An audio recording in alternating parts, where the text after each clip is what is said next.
लोकसभा चुनाव में बीजेपी को सत्ता से हटाने के लिए बने इंडिया गठबंधन में खटपट बढ़ती ही जा रही है। पश्चिम बंगाल में सीट बंटवारे को लेकर कांग्रेस और टीएमसी में जुबानी जंग तेज हो गई, जिसके पीछे ममता बनर्जी के उस बयान को वजह माना जा रहा है जिसमें ममता ने बंगाल में कांग्रेस को लोकसभा चुनाव के लिए 2 सीटें देने की बात कही थी। ममता के इस बयान पर कांग्रेस नेता अधीर रंजन चौधरी भड़क गए और आरोप लगाया कि अगर गठबंधन टूटा तो इसकी जिम्मेदार ममता बनर्जी होंगी। उनसे कौन भीख मांगने गया पता नहीं, हम लोग तो भीख मांगने नहीं गए। ये ममता बनर्जी खुद कह रहे कि हम गठबंधन करके चुनाव लड़ेंगे। ये दोनों सीट हमारे पास है, उनकी दया की कोई जरूरत नहीं है। अधीर के इस बयान पर टीएमसी ने भी पलटवार किया। ये लोग क्या चाहते हैं? तृणमूल को वीक करना चाहते हैं, कॉन्स्पिरेसी कर रहा है ये अधीर चौधरी। ये जो डबल स्टैंडर्ड गेम खेल रहा है ये कांग्रेस इस स्टेट में, ये तो बंद होना चाहिए।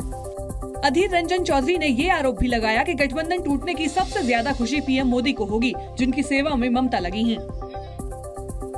लोकसभा चुनाव की तैयारियों में जुटी कांग्रेस ने दिल्ली मुख्यालय में आज एक बड़ी बैठक की, जिसमें मल्लिकार्जुन खड़गे, राहुल गांधी, प्रियंका समेत पार्टी के सभी बड़े नेता मौजूद रहे। बैठक के बड़े फैसलों की अगर बात की जाए तो कांग्रेस ने 14 जनवरी से शुरू होने वाली भारत न्याय यात्रा का नाम बदल दिया है। अब इस यात्रा का नाम भारत जोड़ो न्याय यात्रा होगा। बैठक में पार्टी कार्यकर्ताओं और नेताओं से आपसी मतभेद भुलाने को कहा गया है और आने वाले 3 महीनों में मिलकर सभी से जी जान से जुटने की अपील की गई है। बैठक में मल्लिकार्जुन खड़गे ने पीएम मोदी और बीजेपी को कई मुद्दों पर घेरा। पीएम के मणिपुर नहीं जाने पर खड़गे ने आरोप लगाया कि वो राष्ट्रीय मुद्दों पर गैर जिम्मेदारी से काम करते हैं। खड़गे ने यह भी कहा कि बीजेपी ने बीते 10 सालों में एक भी ऐसा काम नहीं किया जिसे उपलब्धि माना जा सके और बीजेपी यूपीए के जमाने की योजनाओं का नाम और रूप बदलने का काम कर रही है। खड़गे ने आरोप लगाया कि शीतकालीन सत्र में 146 सांसदों को अलोकतांत्रिक तरीके से निलंबित किया गया।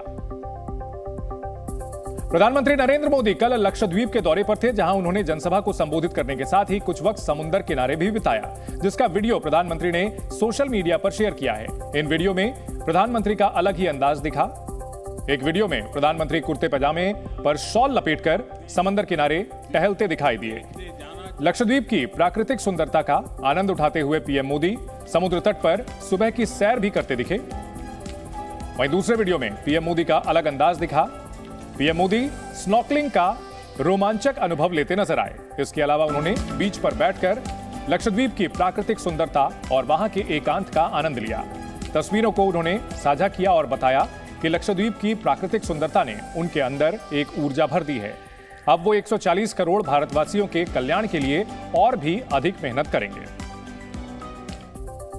इंडिया गठबंधन जहां सीट बंटवारे की लड़ाई में उलझा पड़ा है, तो दूसरी तरफ बीजेपी 2024 के लोकसभा चुनाव के लिए मिशन मोड में काम कर रही है। जानकारी के मुताबिक बीजेपी के कई राज्यसभा सांसद लोकसभा का चुनाव लड़ सकते हैं। केंद्रीय मंत्री भूपेंद्र यादव, धर्मेंद्र प्रधान, मनसुख मांडविया, अश्विनी वैष्णव, नारायण राणे और पुरुषोत्तम रूपाला समेत 9 मंत्रियों का कार्यकाल 2024 में खत्म हो रहा है। बीजेपी सूत्रों के हवाले से खबर है कि इन सभी मंत्रियों को लोकसभा चुनाव लड़ाया जाएगा। केंद्रीय मंत्री पीयूष गोयल का राज्यसभा टर्म अभी बाकी है, लेकिन उनको भी लोकसभा चुनाव में उतारा जा सकता है। गुजरात के सूरत में 20 महीने के बच्चे की एक हादसे में मौत हो गई, लेकिन इस दुनिया से जाते जाते ये मासूम 5 लोगों को नई जिंदगी देकर गया।